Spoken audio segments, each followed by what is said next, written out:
Hey guys, Booligan here with Booligan Shooting Sports. Today, realistically looking at one of the only high points worth having.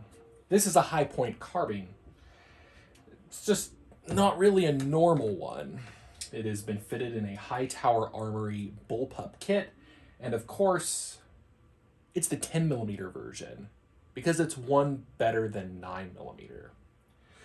In reality, High Point has a bit of a reputation. That reputation is not particularly good, but they in general produce guns that are kind of aesthetically terrible, but they work. And that's kind of the point. They're cheap. They're usually about $100 for the pistols, and they just, they get the job done. In general, they go bang when you pull the trigger. They weigh a lot. They're hideous to look at, but they are a gun. Their carbines, on the other hand, are pretty nice, actually, for the price. I know that some shooters will claim that they are the worst gun that they've ever shot. And, well, I don't know that I necessarily agree with that. They're not great, but they're pretty decent and usable pistol caliber carbines. Then you got the 10mm version. Costs about $300 to $350 when you can find it. I bought this one without the kit, obviously, and you're not going to find much of anything 10mm, especially not a carbine for that price. So that kind of led me down the path of making this project the Centimeter Space Scat, because the best caliber is 1.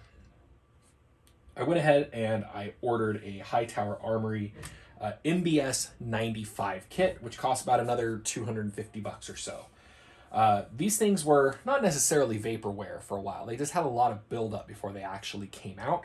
So when they did come out, they had some issues fulfilling orders as they weren't fulfilling very fast. But now you can order one of these and generally get one pretty much immediately. I ordered mine. I think it shipped out like within 20 minutes, and I got it a couple of days later. But these are effectively a drop-in bullpup kit for all calibers of the High Point carbine.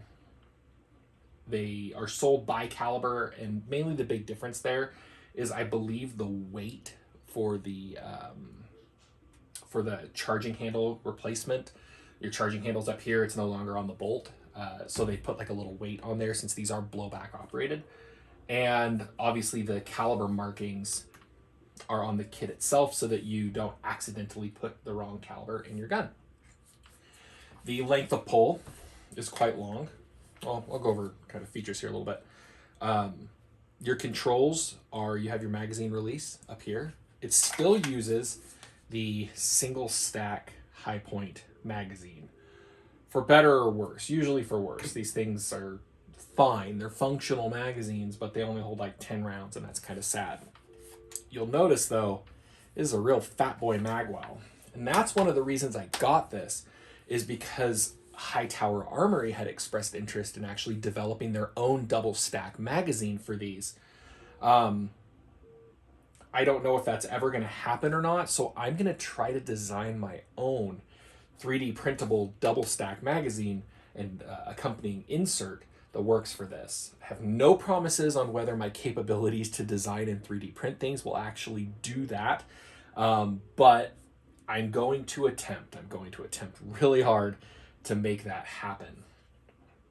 But yeah, your magazine release is up here near the front. You have a P90 style rotary safety there. Now what this does is this blocks the trigger for the kit. You still have the main safety. It's not going to go because it's not cocked, but you still have the main safety for the gun that actually blocks the internal trigger mechanism. So they highly recommend that you practice doing both. When you put it on safe, you should be putting it on safe with the rotary, and you should be putting it on safe there as well. So just a little something to think about. This also has, we'll go ahead and cock it. Make sure I got that all the way back. It has a trigger safety. You can see right there that keeps it from being fully depressed. Again, this is on an empty chamber. One cool thing about this, it does have a hold open slot on the charging handle. The charging handle can be located on either or both side. And when you're loaded, you can give it a little bit of a kind of chintzy HK slap and you're in business. These do have last round bolt hold open, so on an empty magazine that will stay back. You replace your magazine and then you cycle the bolt again and you're in business. It is converting a carbine with a trigger, not a good trigger, kind of a terrible trigger for what it is, but keep in mind this is a $300 10 millimeter carbine. Converting that to a bullpup configuration, you are going to lose some of the feel and some of the finesse of that trigger. The trigger feel is there. You do have a little bit of take up there, and then it fires. Some people have listed these as being like 15-pound triggers, and that's not the case. Mine came in at like 8 pounds, which is heavy, but doable. It's not terrible. It's just not great. But if you don't go into this expecting a great trigger, then you won't be disappointed. Your magazine release, again, is up here at the front, and you have a rail up there. That's pretty much it for the controls. The only other things that are there are your disassembly levers, which you use to disassemble the kit without tools, which is kind of one of the benefits of this, is that you don't need any tools to disassemble this for cleaning, as opposed to the normal High Point carbine stock right here, which you do need to have tools to disassemble. So overall, this guy's a little heavy, which is, I guess, kind of what you want in a 10 millimeter carbine.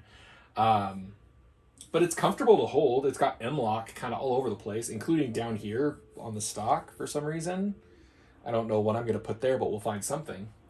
You do have a shell deflector, so you can theoretically shoot this left-handed. You just really want to stay behind this shell deflector because it's going to be putting it right there and tinking it off to the side. I had not been able to find any 10 millimeter auto until I did find some the other day. So we'll be able to take this guy out to the range and actually shoot it. But yeah, the whole purpose behind this, again, was mainly so that I could buy it to develop some parts for it. Aesthetically, there are some things that I think I can do to make it look better. I want to kind of extend the front end a little bit more to the muzzle, which is threaded, by the way. He's come with a threaded muzzle with a thread protector.